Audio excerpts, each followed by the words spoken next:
Adventure ആയിട്ടുള്ള trekking അത് നമ്മുടെ അയൽ സംസ്ഥാനമായിട്ടുള്ള തമിഴ്നാട് ദിണ്ടിക്കൽ ജില്ലയിലെ പഴനിക്കടുത്ത് സ്ഥിതി ചെയ്യുന്ന കൊണ്ടരങ്ങി മലയുടെ വിശേഷങ്ങളാണ് ഞാനിവിടെ വിവരിക്കുന്നത്.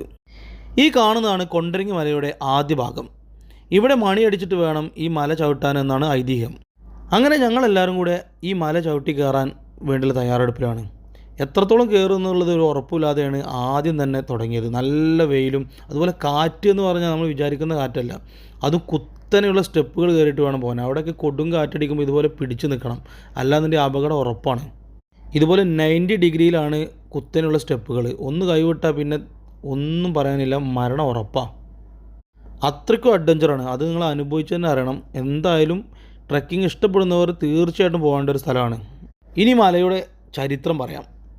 ഒരു മല തന്നെ ശിവലിംഗമായി മാറി അത് ഭക്തർക്ക് ദർശനം തരുന്നതാണ് ഇതിൻ്റെ ഐതിഹ്യം. സമുദ്രനിരപ്പിൽ നിന്നും 3850 അടി ഉയരത്തിലാണ് കൊണ്ടരങ്ങി മലയുടെ ഏറ്റവും ഉയർന്ന ഭാഗം സ്ഥിതി ചെയ്യുന്നത്. ഇതുപോലെ 90 ഡിഗ്രി കുത്തനെയുള്ള ഭാഗങ്ങളിലൂടെയാണ് ഒരു വലിയ ശതമാനം നമ്മൾ നടന്നു കയറേണ്ടത്. അങ്ങനെ കയറി ചെന്നെത്തുമ്പം ഇതുപോലെ ഒരു ക്ഷേത്രം കാണാം. ഈ ക്ഷേത്രത്തിൻ്റെ ഉള്ളിലോട്ട് ഒരുപാട് പാറ തുരന്നാണ് ഉണ്ടാക്കിയത്. അത് നമുക്ക് ഇതിൻ്റെ പുറത്തുനിന്ന് അകത്തേക്ക് നോക്കിയാൽ മനസ്സിലാവും. പഞ്ചപാണ്ഡവന്മാർ വനവാസ കാലത്ത് താമസിച്ചിരുന്ന മലയാണിത്. അങ്ങനെ വനവാസ കാലത്ത് ശിവനെ പ്രാർത്ഥിക്കാൻ വേണ്ടി ഉണ്ടാക്കിയ ഒരു ക്ഷേത്രമാണ് ഇതിനുള്ളിലുള്ളത്. മുകളിലെത്തുമ്പോൾ നമ്മൾ ഈ കാണുന്നതാണ് വനവാസ കാലത്ത് അർജുനൻ തപസ് ചെയ്തിരുന്ന സ്ഥലം.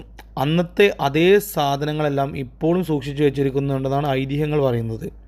എന്നാൽ 13-ാം നൂറ്റാണ്ടിലാണ് ഈ പാറയിൽ ഈ കാണുന്ന ഇത്രയും അധികം സ്റ്റെപ്പുകളെല്ലാം കൊത്തുപണി ചെയ്തുണ്ടാക്കിയത്. ട്രക്കിംഗ് ഇഷ്ടപ്പെടുന്നവർ എന്തായാലും എക്സ്പ്ലോർ ചെയ്യേണ്ട ഒരു സ്ഥലമാണിത്. അതുപോലെ തന്നെ ചരിത്രങ്ങളും ഐതിഹ്യങ്ങളും ഒരുപാട് ഇനിയുണ്ട്. അത് അടുത്ത വീഡിയോയിൽ പറയാം.